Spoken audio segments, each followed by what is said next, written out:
In this video, I'll show you how to prep and paint a raw plastic bumper. I'll show you what products to use and explain why, the process to follow to get the paint to stick correctly, the steps along the way for sealer, color, and clear coat, and the final product. Stick around. These are the products we're going to be using, and in the order we'll be using them to prep the OEM bumper for the Lexus.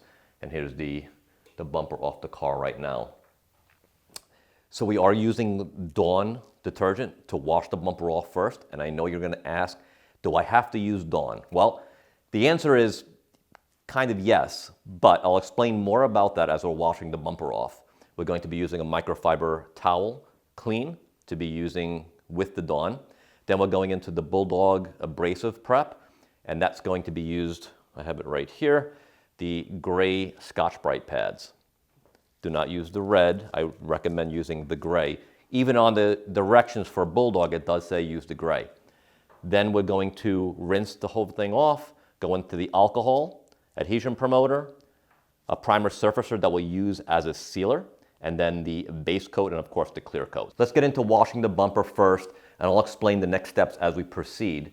This is a close-up of the bumper that we are going to prep today, and this one is not primed. This is raw plastic, so there'll be a difference between prep for raw plastic bumpers and prime bumpers. So this is the Dawn dish soap with the microfiber towel. So to get back to a potential question, do you have to use Dawn dish soap, or can I use another one? Well, the reason why I say I strongly recommend Dawn is it's got a higher content of surfactants, which is a compound found in the soap that helps release the oils and any other kind of contaminants that are in the plastic. So Dawn is recommended for a prep like this. You have the bumper that's made in a mold, and they have release agents that are in the mold. And those release agents are something that can inhibit adhesion. So Dawn, in particular, because of the higher level of surfactants, releases that oil, release agents, silicone, waxes, greases, anything, even from your fingerprints. This is why I wear gloves too, so I don't get my greasy little paws anywhere that can be absorbed into the plastic. And now we'll just give this a rinse. I'm going to do this part 2, which will be the Bulldog scuffing agent with the gray scuff pad.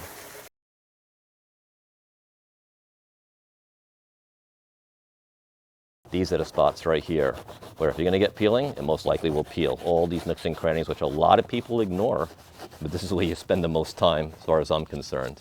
So take your time with this. I'm actually going to hit these again with that softer Scotch-Brite pad.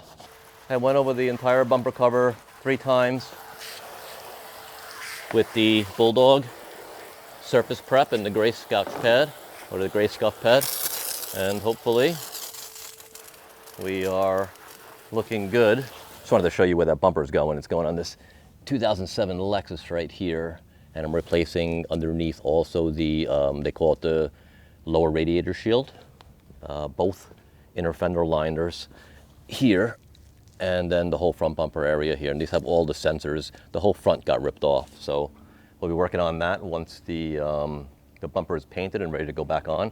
I also did a headlight restoration on the fronts here, and those came out really good. I still need to wrap these with 3M clear wrap. All right, guys, the bumper is pretty much ready for sealer. I just have to do a final wipe down with alcohol, blow it off, tack rag it. And I just wanted to show you how it looks with the scratches or the sanding that we did with the Bulldog preps. Also, I want to show you, if you haven't seen my video, the garage that I'm going to transform into a paint booth. I'll cut to the video and just give you an idea, but it takes 5 minutes to deploy this, this paint booth that I made, and you can see it up here on the ceiling.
I'm going to pre-mix the sealer and the base coat, just so after we do the adhesion promoter and it dries, we can jump right in, not come back to the bench here. So it's pretty warm. I mean, we are in December, approaching Christmas, and it's pretty warm. I think it's going to hit almost 80 degrees today. Anyway, this is what I'm using. It's a Restoration Shop. It's a primer surfacer. This is a 4-to-1 ratio for primer, but I'm going to be using a 4-to-1-to-2 with the reducer so we can make it a sealer.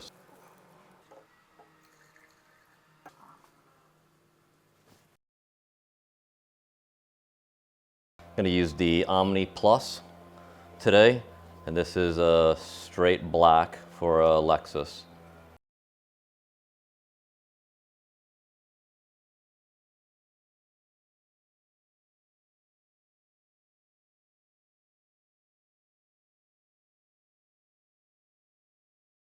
Right, so I have the alcohol. This is all blown off microfiber towel, and we're just going to wipe it down with alcohol now.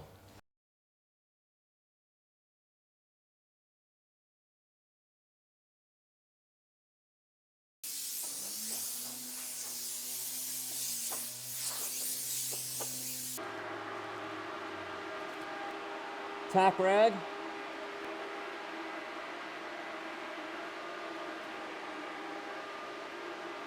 The Bulldog adhesion promoter. All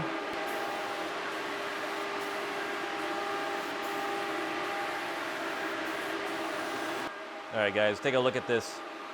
That Bulldog really lays down nicely out of the can. Amazingly nice. Very, very pleased with that. All right, so we're gonna be using, sorry, I got the exhaust fan on. I have my exhaust fan right there with the paint filters. And here's my booth, by the way, if you wanna take a look at it. So I'm using the InoKraft gun. I've used this gun before on another video. They just came out with the Pro, and I'm gonna be getting the Pro to try that too. I'm using the 1.3 nozzle, and we'll do a little test. Right around 25 PSI.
Now I let that sealer flash off for about 15 minutes, then gave it a quick inspection. I noticed just 2 spots with a little bit of dust, so I took the Scuff pad, knocked the dust down, and then gave the whole bumper a quick tack rag before our first base coat. Once I had the base coat loaded into the gun, I adjusted the pressure right around 22 to 23, and then I always do a test pass to make sure the fan pattern's right and this pressure feels correct. Bumper covers can be very tricky to paint, a lot more so than a flat panel. There are a lot of edges you need to make sure you get into, especially around where the bumper meets the fender and also where the lights are going to sit in. If you're new to painting bumper covers like this, take your time to make sure that you're hitting all the edges with color. I remember when I was a beginner years ago and I painted a bumper cover, I realized that I did not have full coverage on the edge where they met up to the fender, and I had to redo the bumper. That mistake I'll never make again. So now I just take my time, hit all the edges, and make sure that the coverage is complete. I ended up doing 3 base coats on the bumper cover here to make sure that I had the full coverage. And I just wanted to note as well, when I'm painting any panel, including this one, on the first coat of color, I never go heavy. The first coat is always a medium to a lighter coat. I want to make sure that I have the fan pattern correct, the pressure correct. I also want to make sure I'm not getting any kind of reactions to anything that's underneath the base coat. Now on the following coats, I will go a little bit heavier, but it also depends on the type of paint that I'm spraying. This is a solid color, so I can go a little heavier. If it's a metallic, then I have to change my method a little bit. I got the exhaust fan going, so it's a little loud, but I have 3 coats of the black down the base coat, and I have, I'm pretty confident I have full coverage here. So we're gonna go into the clear coat. We'll probably do 2 coats of clear. I'm using the finished one by Acme. It's the FC 720 and the FH 612, which is the medium hardener.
Here's the finished product. This is 3 coats of base black and 2 coats of clear coat.